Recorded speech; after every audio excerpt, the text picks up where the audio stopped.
I think the next chapter will be short. I just realized I might have just cut into my whatever.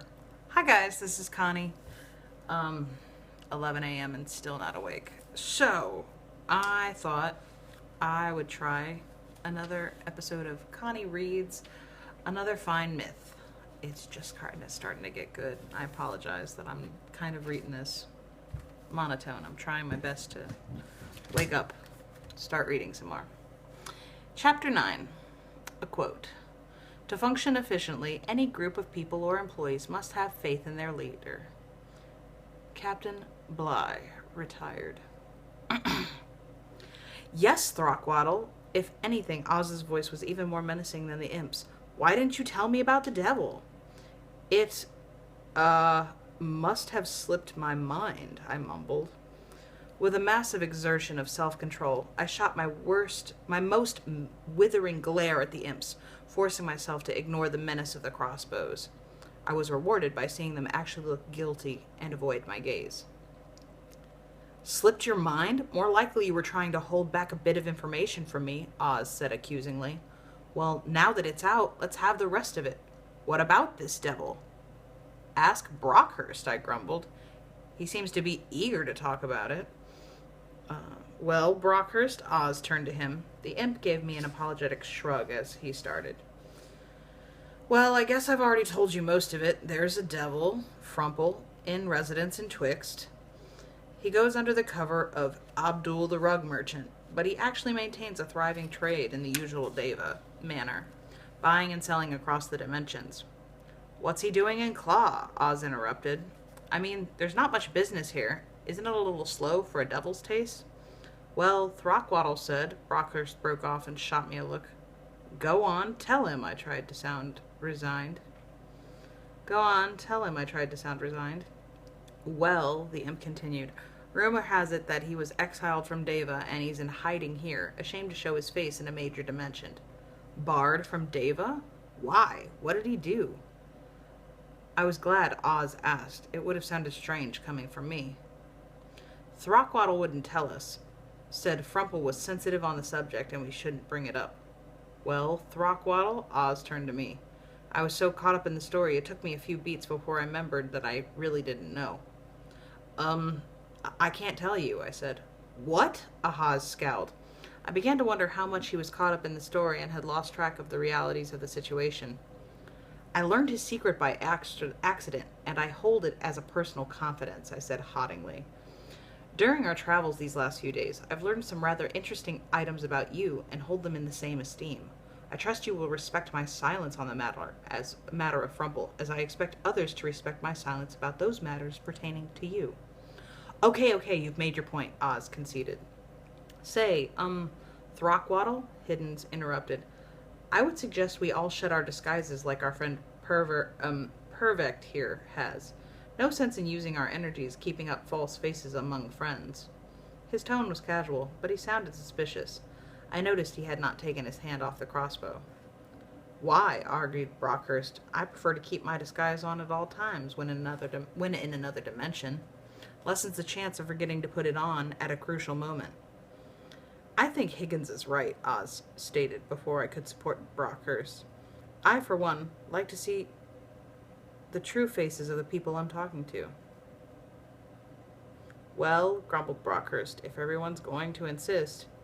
He closed his eyes in concentration, and his features began to shimmer and melt. I didn't watch the whole process. My mind was racing desperately back to Garkin's hut when Oz held up the charred face of the assassin. I hastily envisioned my own face next to it and began working, making certain obvious modifications to its appearance to repair the fire damage. When I was done, I snuck a peek out of one eye. The other two had changed already. My attention was immediately drawn to their complexion. Theirs was a pinkish red, while mine wasn't. I hastily reclosed my eyes and made the adjustment. Satisfied now, I opened my eyes and looked about me. The other two imps now showed the apparently characteristic pointy ears and chins. Oz looked like Oz. The situation had completely reversed since the imps had arrived. Instead of being normal, surrounded by 3 disguised demons, I was now surrounded by 3 demons while I was disguised. Terrific. Ah, that's better, chortled Oz. You know, Throckwaddle, Higgins said, cocking a head at me. For a moment there in the firelight, you looked different. In fact, come, gentlemen, Oz interrupted. We have serious matters to discuss. Does Istvin know about Frumpel's existence? I don't believe so, answered Brockhurst. If he did, he would have either enlisted him or had him assassinated. Good, exclaimed Oz. He could very well be the key to our plot. What plot? I asked. Our plot against Istvin, of course. What? Exclaimed Higgins, completely distracted from me now. Are you insane? No, retorted Oz, but Istvan is. Think about it. Think. Has he been acting particularly stable? No, admitted Brockhurst. But then neither has any other magician I've met, present company included. Besides, Higgins interrupted, I thought you were on your way to help him. That's before I heard your story, Oz pointed out. I'm not particularly eager to work for a magician who pits his own employees against each other. When did he do that? Higgins asked. Oz made an exasperated gesture. Think, gentlemen, have you forgotten our stony-faced friend here? He jerked a thumb at the finger on the unicorn, at the figure at the unicorn. If you recall your tale correctly, his words seem to imply that he had been sent by Istvin to intercept you. That's right, Brockhurst said. So... What do you mean, so? Oz exploded. That's it. Istvin sent him to kill you. Either he was trying to cut his overhead by assassinating his assassins before payday, or he's so unstable mentally he's lashing out blindly at everyone, including his own allies. Either way, he doesn't sound like the most benevolent of employers. You know, I believe he has a point there, I observed, determined to be of some assistance in this deception. But if that's true, what are we to do? Asked Higgins. Well, I don't have a firm plan of action, Oz admitted, but I have some general ideas that might help. Such as, prompted Brockhurst, go back to Istvin. Say nothing at all of your suspicions. If you do, he might consider you dangerous and move against you immediately. What's more, refuse any new assignments. Find some pretext to stay as close to him as possible. Learn all about his habits and weaknesses. But don't do anything until we get there. Where are you going? Asked Higgins. We are going to have a little chat with Frumpel. If we're going to move against Istvin, the support of a devil would be invaluable. And probably unobtainable, grumbled Brockhurst. I've never known a devil to take sides in a fight. They prefer to be in a position to sell to both sides. What do you mean, we? Asked Higgins. Isn't Throckwaddle coming with us? No, I've developed a fondness for his company. Besides, if he doesn't agree to help us, it would come in handy to have an assassin close by. Frumpel's too powerful to run the risk of leaving him unallied to help Istvin.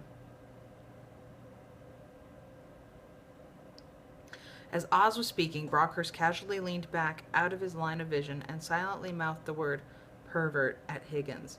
Higgins quietly nodded his agreement, and they both shot me sympathetic glances. Well, what do you think? Oz asked in conclusion. What do we do with him? Higgins indicated the Quigley statue with a jerk of his head. We'll take him with us, I chimed in hastily. Of course, agreed Oz, shooting me a black look. If you two took him back to Istvin, he might guess you suspected his treachery. Besides, I added, maybe we can revive him and convince him to join us in our battle. I suppose you'll be wanting the antidote then, Higgins sighed, fishing a small vial from inside his cloak and tossing it to me. Just sprinkle a little on him, and he'll return to normal in a few minutes. Watch yourself, though. There's something strange about him. He seemed to be able to see right through our disguises. Where's the sword you were talking about? Oz asked. It's in his pack. Believe me, it's junk. The only reason we brought it along was that he seemed to put so much stock in it. It'll be curious to find out what he thought of it when we revive him. Well, I believe that just about covers everything, Brockhurst sighed. I suggest we get some sleep and start on our respective journeys first thing in the morning. I suggest you start on your journey now, Oz said pointedly. Now? Brockhurst exclaimed. But it's the middle of the night, Higgins pointed out. Might I remind you, gentlemen, that the longer you are away from Istvin, the greater the chances are he'll send another assassin after you? He's right, you know, I said thoughtfully. I suppose so, grumbled Higgins. Well, said Brockhurst, rising to his feet. I guess we'll be on our way then, as soon as we divide Garkin's loot. On the contrary, stated Oz.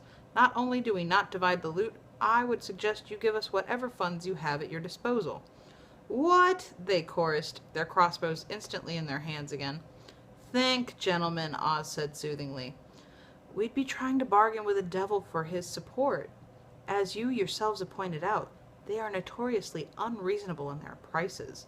I would hate to think we might fail in our negotiations for a lack of funds. There was a pregnant silence as the imp sought to find a hole in his logic. Oh, very well, Brockhurst conceded at last, lowering his crossbow and reaching for his purse. I still don't think it will do any good, Higgins grumbled, imitating Brockhurst's move. You probably couldn't buy off a devil if you had the gnomes themselves backing you. They passed the purses over to Oz, who hefted them judiciously before tucking him into his own waistband. Trust me, gentlemen, Oz smiled. We Purvex have methods of persuasion that are effective even on devils. The imps shuddered at this and began edging away.